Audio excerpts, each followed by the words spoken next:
All right, I just write my research essay on moral courage, and I kind of took a additional twist with this moral courage, and that was applying it to leadership and how leaders can influence and help develop moral courage in others.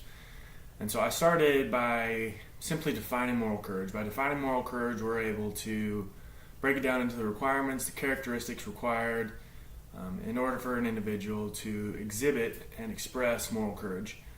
And so we start by breaking it down into morals and courage. Morals, they can be defined as values or principles that dictate an individual's behavior in right and wrong instances.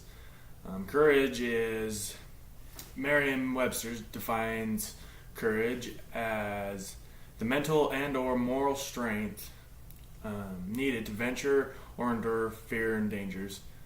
And so when you define those separately and then combine them, we can get a definition of moral courage along the lines of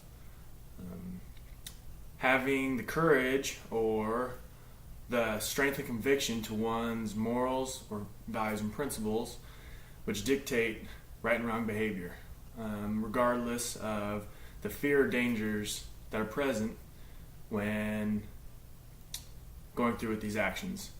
And so that's how I broke it down into the characteristics. That's kind of what's needed to exhibit moral courage. Leadership, however, in an article that was written mainly discussing the relationship between authentic leadership, moral courage, and ethical and pro-social behaviors,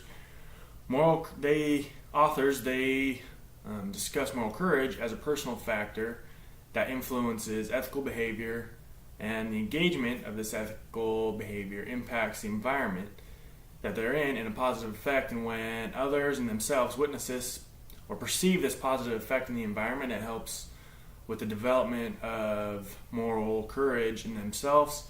Further, I apply it to the development of moral courage in others that are perceiving this positive impact in the environment as well.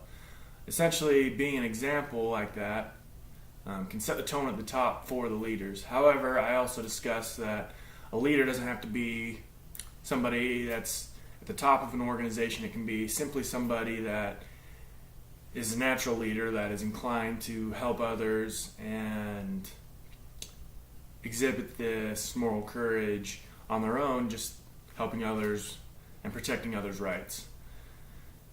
So just knowing that this almost example type quality to moral courage, Bangari and Prasad, they wrote an article in which they discussed that leadership values are important at predicting the influences and effect. And so the values of that leader, that's going to almost distinguish how effective and how influential they can be.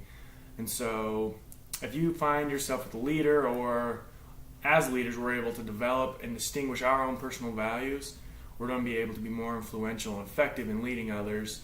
And then as we make those moral courageous decisions and behavior, we're able to set that tone, make a positive impact on the environment, which can help others develop and grow with their own moral courage. Further, Sirkurka and Magazi, they write another article in which, I paraphrase here, they say individuals choose to conform to standards of right behavior as guided by character.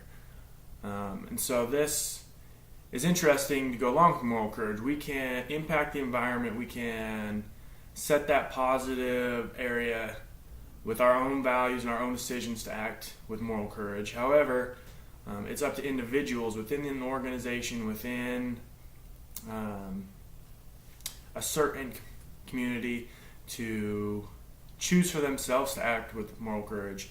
It's easier for them, and impacts them and influences them when they see moral courage being exhibited already by those around them and or their leaders. However, it's still up to them to choose to conform to that standard of having moral courage or not, based on their own characters and their own values, which is interesting. Just that relationship between leadership and their moral courage, and how individuals can conform and take that moral courage example and adapt it and bring it into their own characters and actions. And lastly, Jack Mahoney, he was the editorial chief, I believe, of Ethics in Business European Review, and he just discusses how moral courage, having others around you that have similar values, can have mutual support, and this promotes perpetually the moral courage of an organization. And so, essentially, moral courage, it's important to have those around you with at least similar values, because you can impact each other, increasing your own plus those around you's moral courage.